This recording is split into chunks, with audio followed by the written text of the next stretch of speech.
Good evening all of you. हम metal casting की बात करेंगे। The last wax process, method of metal casting. जैसे मेटल कास्टिंग की बात आती है तो हमें देखने को मिलता है कि the last wax process is technique which use for making object of sculpture from metal. This technique is used almost all over the world। अगर हम बात करते हैं वैक्स प्रोसेस टेक्निक की तो हमें देखने को मिलता है जो ये टेक्निक है, मतलब स्कल्पचर मेकिंग की, ये ऑल वर्ल्ड में एक ही जैसे यूज की जाती है। यानी देखा जाए तो चारों तरफ पूरा वर्ल्ड में एक ही टेक्निक का यूज होता है। Slightly different technique of method of casting in use the Himachal Pradesh, Orissa, Bihar, Madhya Pradesh और आपका वेस्ट बंगाल। अगर हम बात करें हिमाचल प्रदेश का नाम ले रहा है, उड़ीसा का, बिहार का, मध्य प्रदेश का, वेस्ट बंगाल में एक ही टेक्निक का हमें यूज यानी मेथड का यूज हमें देखने को मिलता है।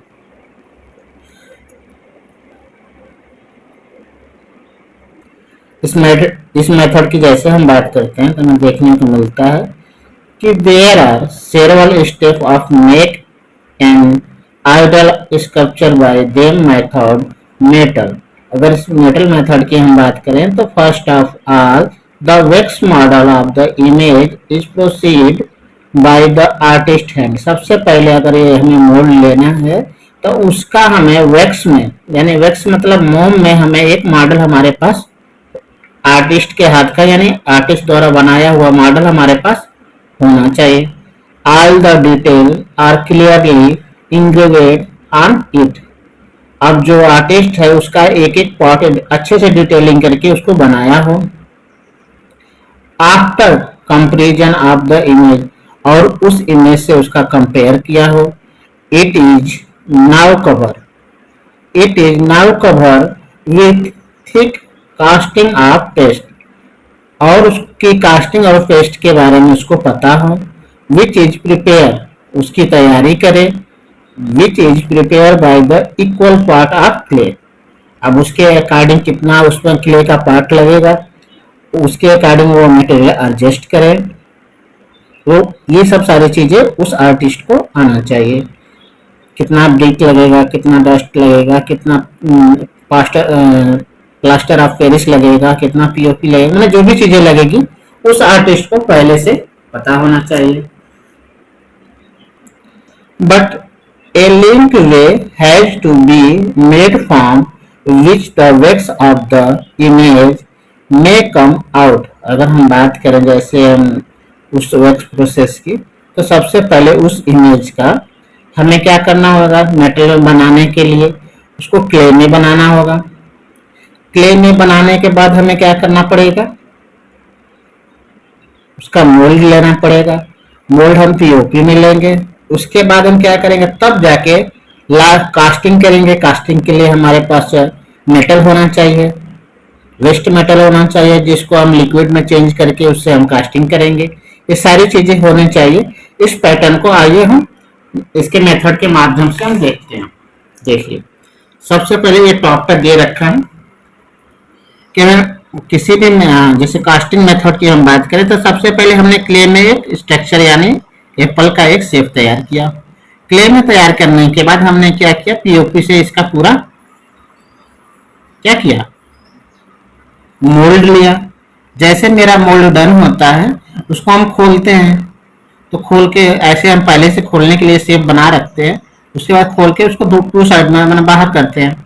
अब खोलने के बाद क्या करेंगे, इसमें से जो एप्पल का जो शेप था ये क्ले में, उसको हम निकाल देते हैं बाहर।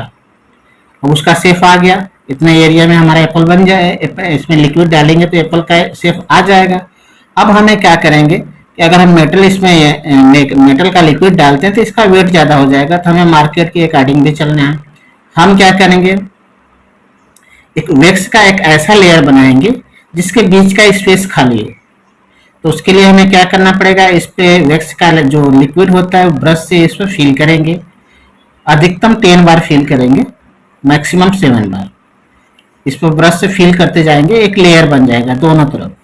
अब उसको ऐसे जोड़ देंगे, ज्वाइन कर देंगे। अब ज्वाइन करने के बाद हमें क्या करना होगा, जो हमारा ये बीच का एरिया है, ये एरिया हमारा देखने को मिल रहा है, ये हमें खाली दिखेगा। अगर ये खाली नहीं दिखाता तो ये पूरा ज्यादा मेटल लगता है, इसलिए इसको खाली दिखाना है कि हमें कम मेटल यूज करना है। तो इसमें हम क्या करेंगे, ब्रिक और डस्ट का इसमें ब्रिक और डस्ट इसमें फिल कर देंगे। और जब हम फिल कर रहे हैं ब्रिक और डस्ट, तो हमारा पास ये एरिया आपका वेक्स वाला बच रहा है। इतना ही। अब ये एरिया बचने का मतलब हमारा मेटल बहुत बहुत कम खर्चा होगा। इतना ही खर्चे में ये आपका एप्पल डन हो जाएगा। एप्पल हो या स्कल्पचर हो, कोई भी अदर भी स्कल्पचर हो, तो इतना ही कम में आपका वेक्स में वो डन होगा। ओके, और अंदर का स्पेस खाली रहेगा।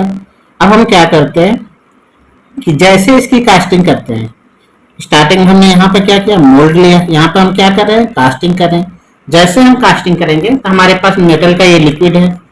मेटल का लिक्विड हम क्या कर रहे हैं, इसमें अंदर एंट्री करा रहे हैं। तो अंदर जैसे एंट्री कर रहा है, तो जो ये वेक्स है, जब मेटल का जो टेम्परेचर बहुत हाई होता है, उससे ये जल जाएगा या तो ऐसे लिक्विड बन के बाहर निकल जाएगा। और जो मेटल का लिक्विड है वो इस पर चारों तरफ, इधर और इधर दोनों तरफ से इस पर फिल होके इस पर सेट हो जाएगा और एक्स्ट्रा मेटल ऐसे करके बाहर निकल जाएगा। अब क्या हुआ, आपने मेटल में इसकी कास्टिंग कर दिया, पूरा कवर कर लिया। अब कवर कर लिया तो इसके अंदर का ये ब्रिक और जो ब्रिक और ये डस्ट है अंदर है, तो ये आपका जो जोड़ है पहले से आपने बना रखा है कि इतना, यहीं से आप इसको खोल के 2 पार्ट में डिवाइड करेंगे। इसको आप खोलेंगे, खोलने के बाद ये आपका अंदर का ब्रिक और जो डस्ट है इसको बाहर करेंगे। बाहर करने के बाद यहाँ पे आप होल्डिंग करेंगे। होल्डिंग करने के बाद आप क्या करेंगे, फिर इसको फिनिश करेंगे। फिनिश करने वाला काम देखिए, इसी तरह जैसे आपने एप्पल बनाया ऐसे ही वो मूर्ति भी बनती है, यानी स्कल्पचर भी सेम इसी पैटर्न में, इसी प्रोसेस में आपका रेडी होता है।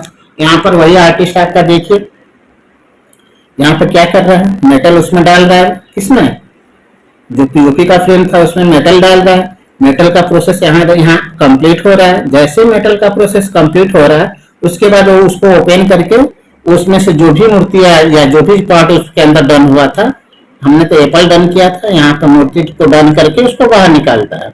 बाहर निकालने के बाद जो उसमें एक्स्ट्रा मटेरियल होता है, जैसे एक्स्ट्रा आपका वो हो गया, मेटल हो गया, तो उसको कटिंग करना, उसको फिनिश करना, रफ करना, इस टाइप का काम करना, फिनिश करके सजा है। ऐसा ही उसके बाद मोल्ड की, तो यहाँ मोल्ड लेने के लिए, मोल्ड लेने के बाद ये पीओपी में स्कल्पचर तैयार करा। यहाँ मेटल में तैयार है, यहाँ पे आपका पीओपी में। ओके, ये मेटल का पैटर्न था, जो पैटर्न था मेटल मेथड का, ये आपका कंप्लीट होता है। आपने इसमें देखा कि सबसे पहले आपको कोई भी मेटल यानी स्कल्पचर तैयार करना है तो आपको क्ले में रेडी करना पड़ेगा। क्ले में रेडी करने के बाद फिर उसका आप क्या करेंगे, कास्टिंग करेंगे, पीओपी में मोल्ड लेंगे। क्ले में मॉडल तैयार करने के बाद ऐसे क्ले में आपने तैयार किया। क्ले में तैयार करने के बाद आपने उसको पीओपी में मोल्ड लिया। मोल्ड में लेने के बाद इस पर उसको क्या करेंगे, वैक्स में तैयार करेंगे। वैक्स में तैयार होने के बाद क्या करेंगे, वैक्स में तैयार होने के बाद अब उसको आप मेटल में कन्वर्ट करेंगे। कन्वर्ट करने के लिए आपको प्रोसेस मैंने बता दिया। जैसे कन्वर्ट हो जाएगा उसके बाद ऐसे बन के निकल जाएगा, और निकल जाएगा तो जो एक्स्ट्रा एरिया होगा, एक्स्ट्रा मटेरियल होगा, उसको आप रफ करेंगे और उसके बाद उस वर्क को फिनिश करके ऐसे साइड में रखते जाएंगे। Okay, thank you everyone.